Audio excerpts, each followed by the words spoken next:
Bravery is love, and love is bravery. Bravery is love. Love is bravery. Do not allow the simplicity of this phrase, simplicity or the poetry of this phrase to delude you or to dissuade you from investigating the depth of that meaning. And it is not a depth that you can discover in a single afternoon or over a series of weeks. For many of you who have come to this particular junction, you have been spending lifetimes understanding, experimenting, and investigating that bravery is love and love is bravery. So what does it mean? Let us investigate from a depth within you, from a containment within you, rather than the words that I speak. For we are no longer at the understanding phase. We are no longer at the point in time where we intellectualize, where we muse over our learnings, our philosophies, our poets, and the worlds in which they had access. It is no longer one person's job on this planet to philosophize, to hypothesize, to muse. It is not your job to pander to someone who has the answers, that has exactly the same knowledge as you, but the linguistic capabilities to express a much deeper understanding of the wisdom contained within a simple phrase. The words that we use open doorways into the hearts and minds and souls of each and every one of us, and that is why the writers of your times gone by have been so revered, have been so studied. It is as if they were able to understand life to a degree that the rest of us did not. But it is not true necessarily. But of course, as a writer understands the nuance of language, so too does the writer understand the nuance of emotion. For if you have the capacity, like an artist, to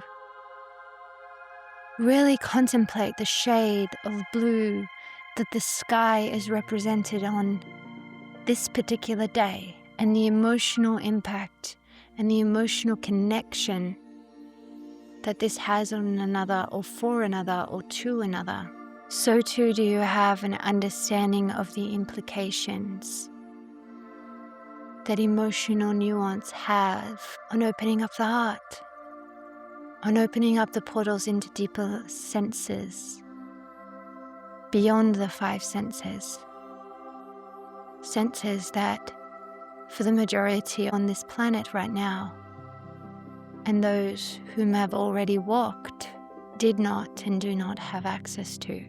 And so therefore your connection in with the nuance of emotion, in the same way that a writer understands the nuance of language, in the same way that an artist understands the nuance of color, of expression, there is one thing that is constant amongst these three. It's the capacity to remain present in the moment, to notice, to witness, to experience, to embody, and to move beyond in a way that those who do not remain present, in a way that those who do not wish to understand the subtle workings of the energetic field, the subtle workings of the energetic mind, the subtle nuance. What if you could become aware of everything around you? You are not, because how could you live your life in the same way? What if you could hear every sound, if you could smell every smell, if you could see exactly who somebody was? How could you live numb to all that you are? How could you live numb to the world as you know it? How could you accept so much that exists? How could you accept so much that needs changing if you saw, felt, knew, heard, smelt all of it? What if you could feel the heartstrings? What if you could see the trauma?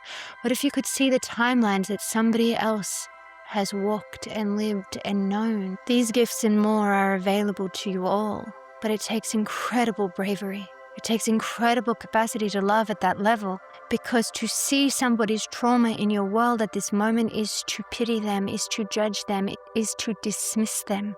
And so you wear your trauma like armor and you push everyone else away so they might not pity, judge, or reject you. You have not understood how to love in this world. You have not understood what love is and what it is not. Love is a vibration that lifts you beyond trauma. And so if you dare to love, if you dare to really embody love, you transcend that trauma, but you must go through it. And for this moment in time, you must learn to love what is trauma. You must learn to love what is pain. You must learn to love what is the result of that within you. These wounds are gateways, they are portals, they are openings to self, to truth. But actually, they are openings from truth into non-truth, into illusion. See, you are also concerned with coming from where you are and evolving to where you should be one day as an enlightened being. Don't you see that now? You are the evolved being. You are the evolved being. You are of light. You are of enlightenment. That is the truth. That is who you are. Who you are not is the one that has put on the physical garments, the one that has put on the pain, the one that has walked the road of suffering, of trauma. The portal you have taken from your enlightened being into who you are now is the portal that pain presents to you. Do you not see how the pain is therefore not true? But you have used it to come into an understanding of how to evolve your understanding of love, how to evolve your understanding of truth, of being, of power. You have come here to understand how strong love can be. You have come here to evolve your capacity to embody love through obstacle. So have you heightened your senses? Do you start to feel the subtleties beyond the five senses? Be present to that. Allow your soul to guide you to one of these portals. And if you feel ready, open it up. Open up any portal that you believe you most want to know about. And you will start to understand the long history that you have had in understanding what is trauma. But it is not about understanding trauma. You must re-identify this back to your soul's eyes. You are understanding what is love and how love triumphantly always allows you to know more of love, more of yourself, more of your soul, more of your compassionate kindness. Trauma, stress, angst, disaster is one of the greatest ways there is to understand what is true love, what is true spirit. Investigate this for yourself. Can you travel through this portal back up to your enlightened being? And can you hear or know or see or understand what you truly know in the sageness of this soul, the wisdom of this soul, and what it wants to communicate with you as the unevolved counterpart to its fully evolved state?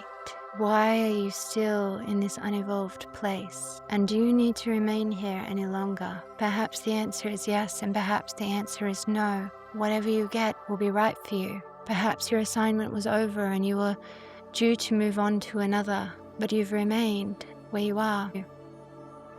And therefore it is time for you to pack up, bring your energy, your wisdom, your learnings, your teachings, and go where your soul is now asking you to go on assignment. Or perhaps there is still something for you to learn in this, and so ask your soul for direction here. It is very important to continue to work with your soul. Like your boss, like your editor-in-chief, your soul sends you out on assignments, investigations.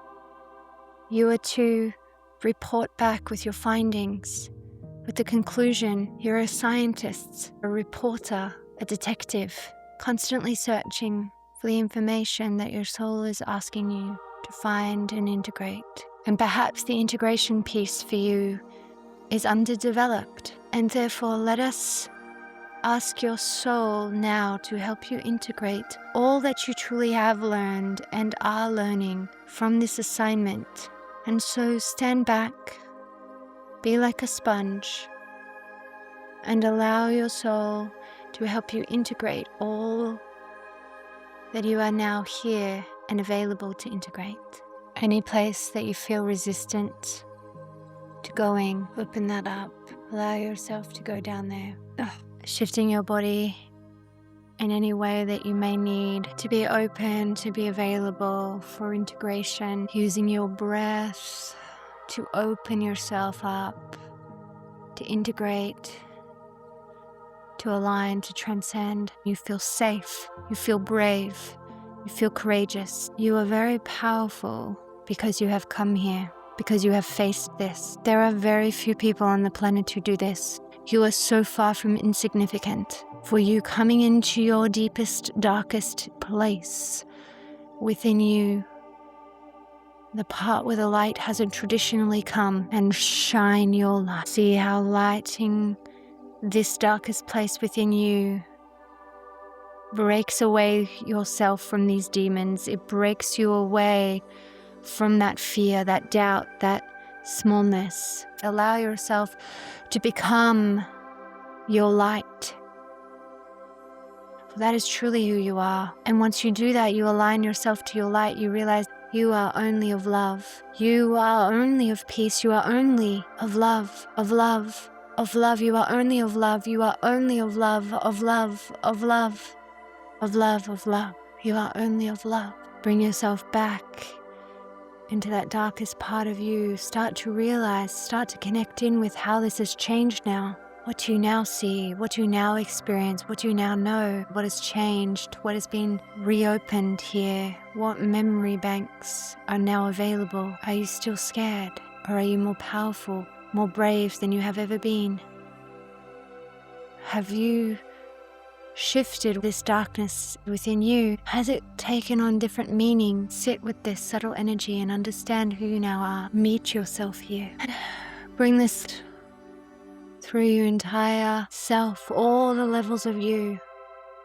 Feel like you can completely allow this to penetrate each and every level with just the desire, with just the intention. Feeling that all settling into your body, meeting yourself for the first time in a very new way. Enjoy the journey of understanding who you are in the physical. Sit in for a moment with the subtle energy shift around you, your heightened senses, your capacity to perceive and know things in a different way, in a different manner. You are becoming very attuned to the subtle energy of your own energetic signature, and you can start to realize that that energetic signature is yours and yours alone. So when somebody comes and tries to merge with you, you will know immediately whether it is your energy or theirs you are feeling. And you will be able to constantly, ruthlessly protect your own energetic signature and your own truth. You are powerful, you are brave, you are triumphant.